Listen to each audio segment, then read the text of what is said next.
Welcome to the Escape News Podcast. I'm your host, Chad. And I'm your other host, Ryan. And today we are talking about a car company that did something it shouldn't have done and got exposed and tried to hide it and say that it didn't happen.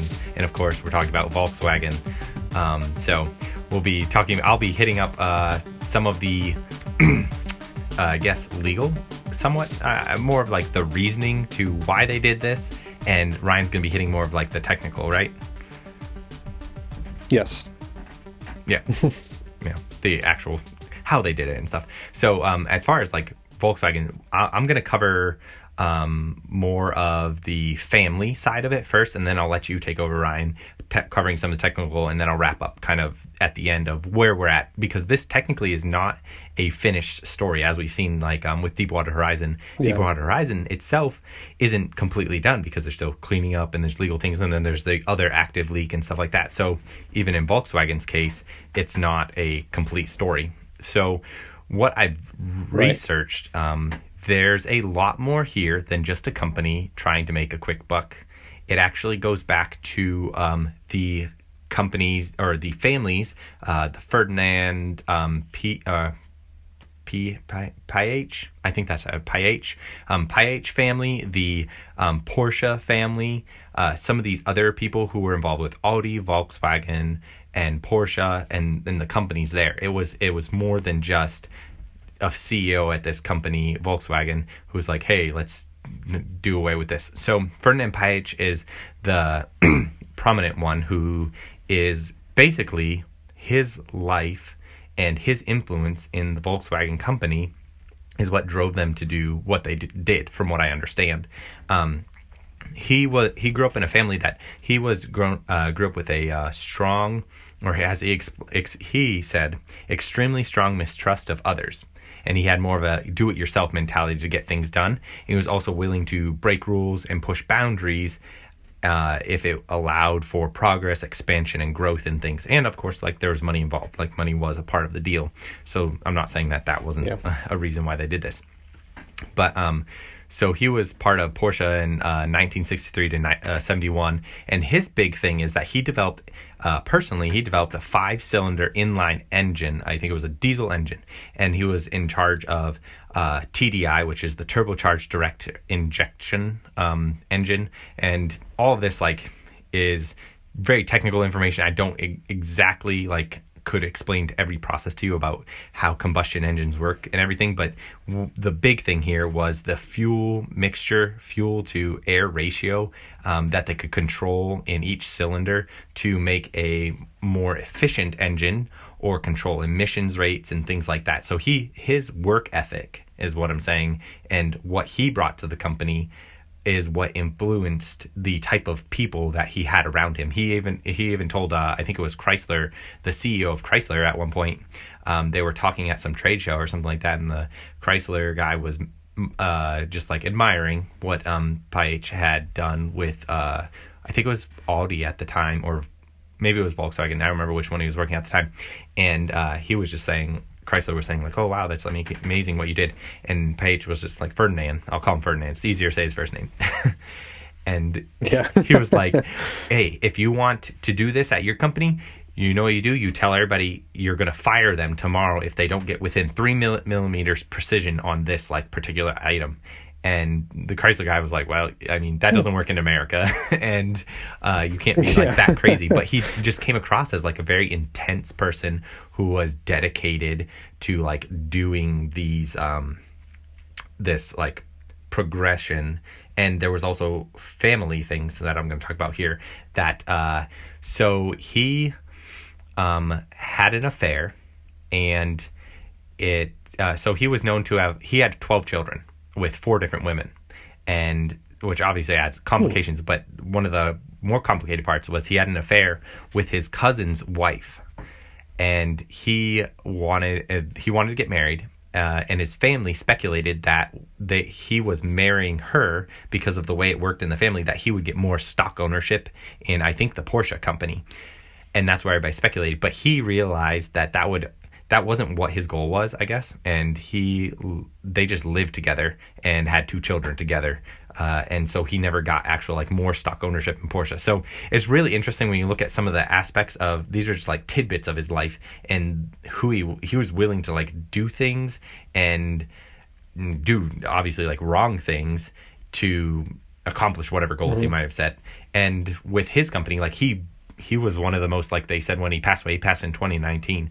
He was actually like one of the most influential people in the automotive industry since Henry Ford. He pushed the agenda on multiple fronts in technology, and because of who he was, his personality and his work and what bounds he was willing to push, it also brought into the company and Volkswagen the same type of people who were willing to fire people, to demand progress, to push the agenda, to put aside other things. And so you have a lot more here than just some greedy CEOs. Like you have somebody who was influential in the industry, but I'm going to at some point get into, or well, I guess I might as well cover the rest of the family stuff right now. So the family, like the board members and the people who are around Porsche and Volkswagen and Audi and all that stuff, they're all like, most of them are related to each other.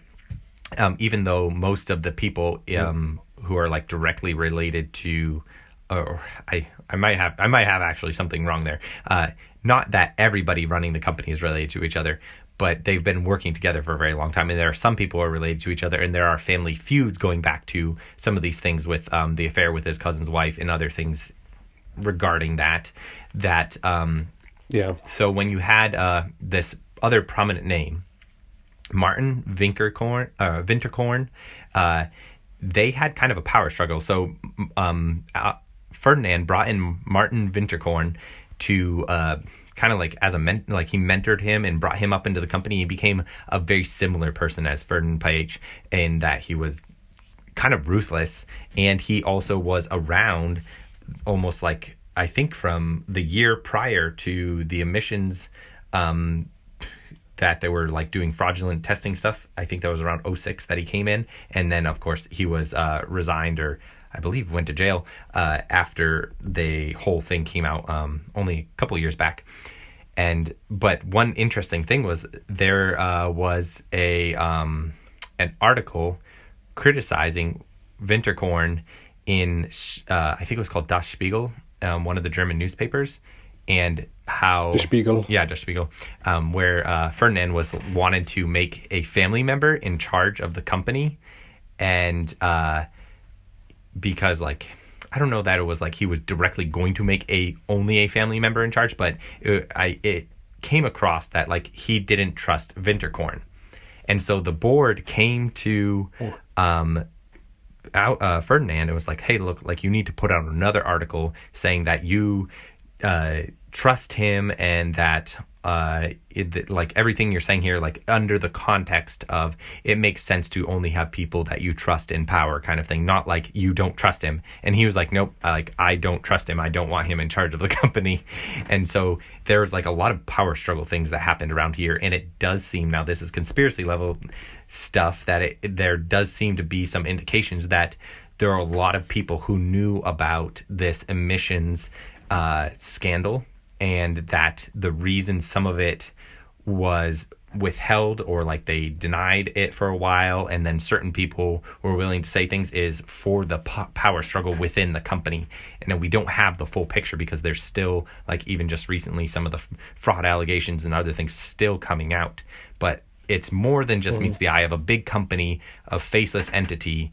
It's more personal than that. There are individuals here who've had relationships for a very long time, and there are power struggles in play. It's a lot less of the unidentified corporate entity and more of individuals that, yes, there was probably like collusion. They were working together and things in this, and they knew what was going on. But as far as who was getting ousted and who was in charge of what and stuff, there's a lot more going on there.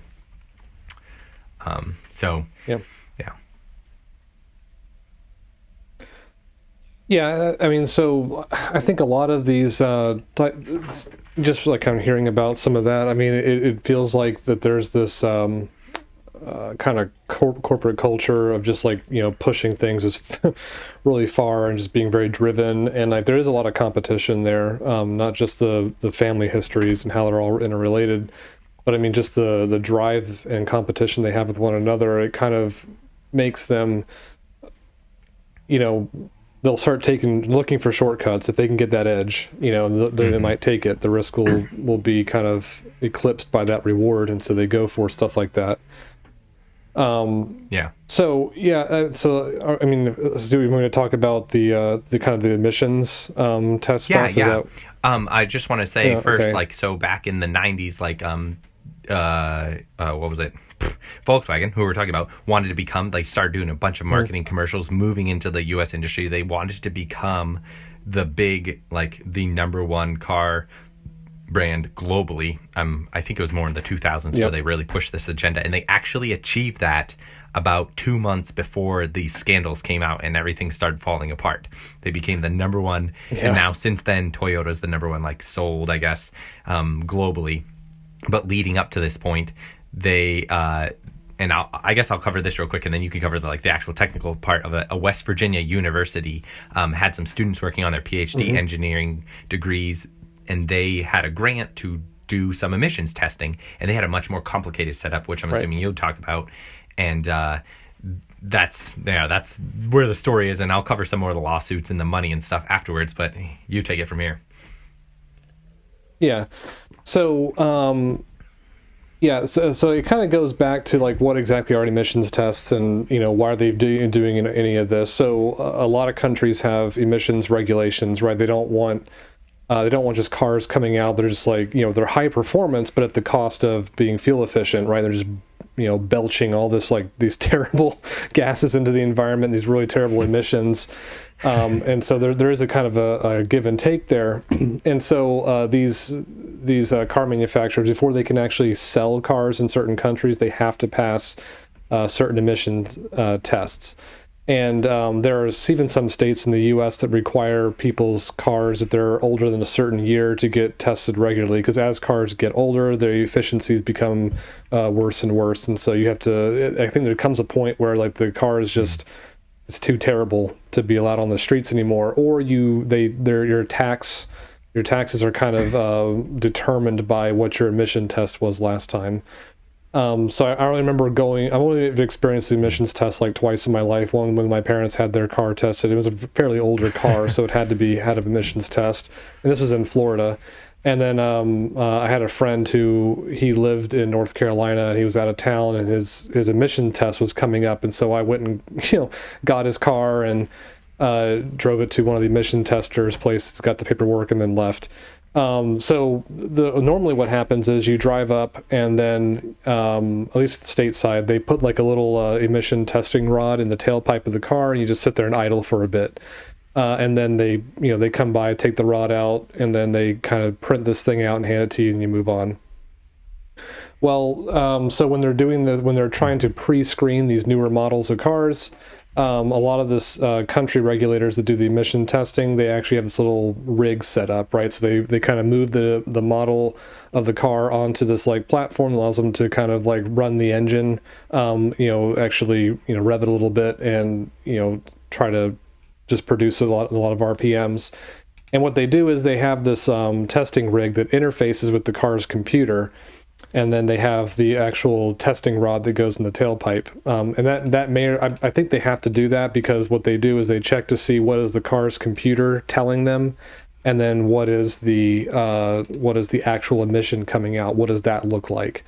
Because a lot of modern cars, the car's computer actually adjusts things in real time as the car ages, and types of fuel you give it, like certain octanes will, cause maybe a worse emission than it would otherwise, and so it kind of tries to regulate that. Anyways, they're testing these things, and so what they found was this VW model was producing what the car manufacturer, what VW had said, what their targets were. It was looked pretty fuel efficient. The emissions were checking out really low. Everything's fine. It passes muster, and they approved it. So then we kind of fast forward to when you referenced the grad students from West Virginia. They were doing this thing where they were actually driving the car on, like, a closed course, and they were testing the car as they were driving it. Well, then they started getting these discrepancies in what was reported from the manufacturer, what was tested over in Europe, they were getting something completely different while they were driving it. So then in California Air Resource Bureau, I think, or something like that, it's the acronym is CARBS. California Air Resources Board, CARBS. It's kind of cool. They started looking into it because they're seeing like, well, wait a second, we tested something, Europe tested something else, they're finding something different. Like, what's going on? Like, did VW ship a different model? Did they make a change that, it had an unanticipated change in the emissions output, or what's going on? They started looking into it, and this is when the whole thing kind of blew up. So apparently what VW had done is in their car's computer software, they had a check routine that was attempting to detect whether or not the car was hooked up to an emissions tester. Now, I don't know if it was something where the emissions tester interface identified itself as like, here's an emission test, set up, or if they were able to kind of figure that out based on certain things they were getting, certain inputs and outputs from the... how fast the car was moving, the position of the steering wheel, and then like air pressure and other things like that. Yeah, so they were able to, I don't know, what's the term, infer? Yes, I think they were able to determine indirectly, like, hey, it looks like we're being tested based on these factors. And so when the car's computer detected that, it had actual software code in there that would then kick off this event that would say, all right, we need to kind of go into a special mode. We need to make sure we pass.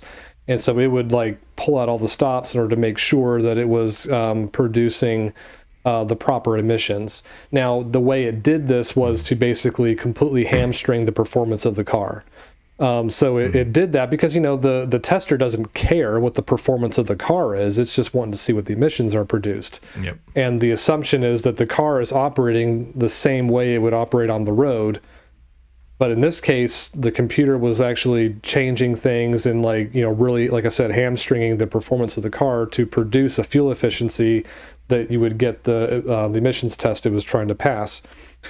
And so this is what they ended up doing. And so that's why it was starting to pass this stuff. But when you took it out on the road, it didn't think it was trying to pass an emissions test, so it would just ran the car normally. Well, this was technically more inefficient.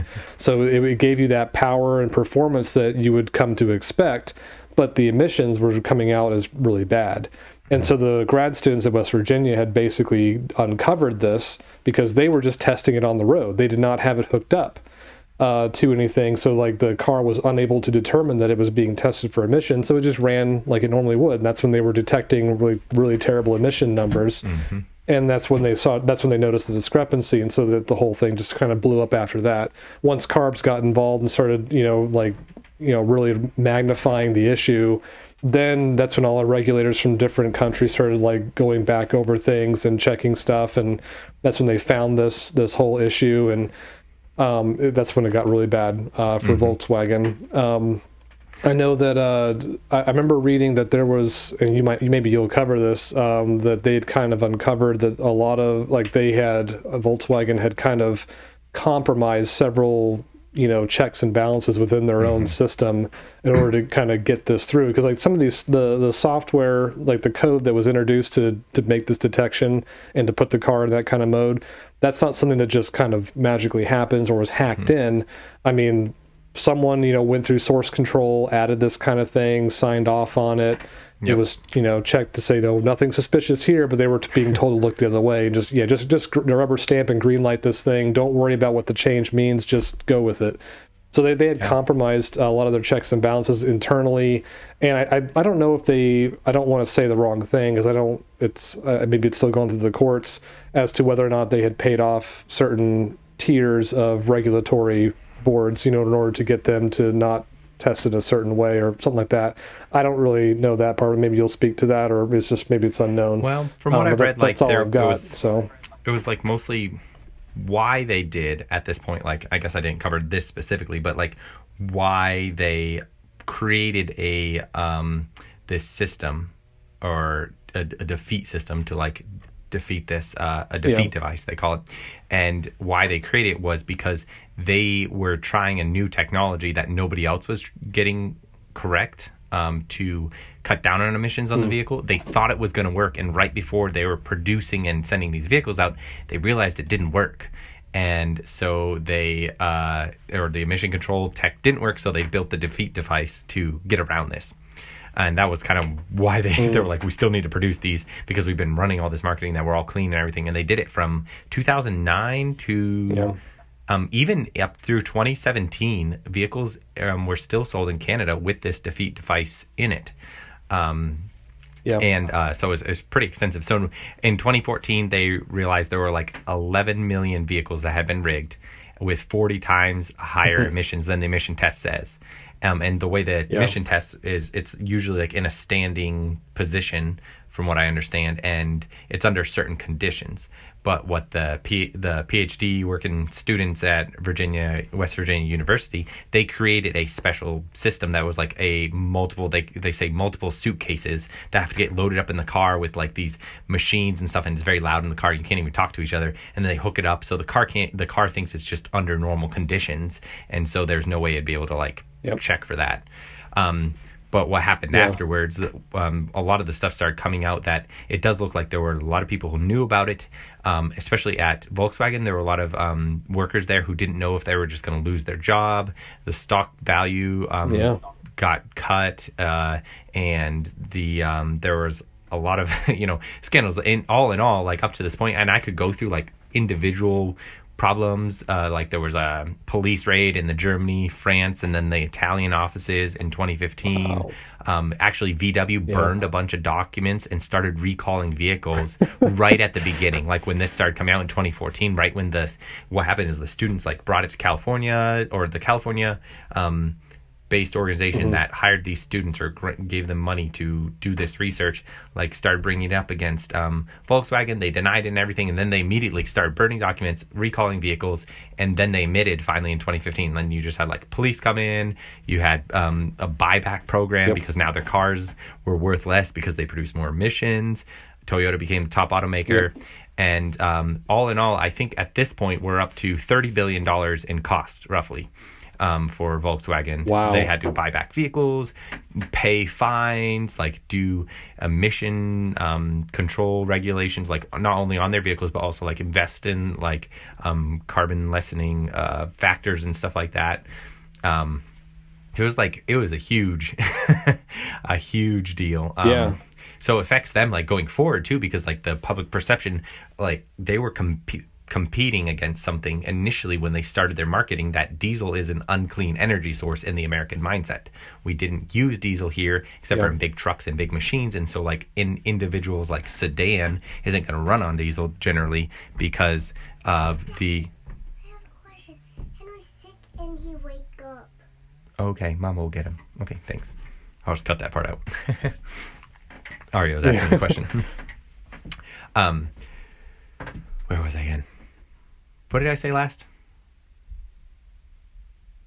My kid was actually saying something too. I was kind of like going silent there because that make it easier for you to cut out. Yeah.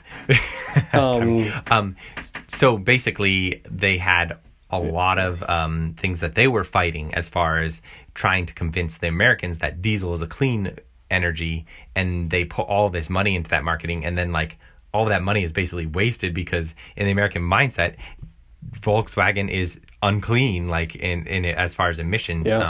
And them going forward, like they were also going to be competing against Tesla, and they're still releasing a vehicle in 2021 that's an electric vehicle.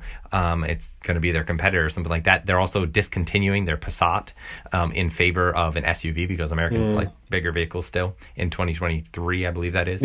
But like this is going to be an ongoing, a lot of cost for them, a lot of costs previously. And like I said before, it's not just a big corporate entity trying to make money. There are political factors in play with power and criticizing each other. And of course, like the big one who was part of it, Ferdinand Paich, who like did a lot of setting this up, making this Jenga tower, as one of the persons I was listening to was talking about it. Like, he died in August 25th of 2019, so he's out of the picture, but there are still factors. His legacy lives on in this company. I don't know. It'll be interesting to see how it recovers, because it'll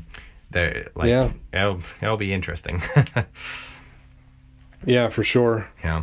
Well, we'll see. Yeah. I mean, if they can compete against Tesla, competition's always good. Yeah, exactly. Well, Yeah. big bad Tesla over there, Elon Musk, always pushing the agenda, but I don't know what we'll see comes out about him someday in the future. He's Iron Man right now in the American mindset, so billionaire tech guy, so hard to take him down, I'm sure. Yep. Yeah, at least he's somewhat nice about it, but yeah, it's true. Well, yeah. So if you want to support the show, you can check us out on Patreon. Of course, we're going to have the Afterburner over on Rumble. It'll be exciting, more follow-up discussion. And if you like, subscribe, comment, it helps out. Smash the like button, as all the other YouTubers say. That helps the YouTube algorithm find us so other people can hear and be part of it. And comment below what you think about this story and what you think are going to be some of the implications going forward, and other stories you'd like us to cover. We'd always appreciate to hear it and hear from our listeners. And of course, if you're on podcasting, give us a great review, and you can check out our store if you'd like to find some branded merch for Escape News. So let's get out of here. Yeah, see ya.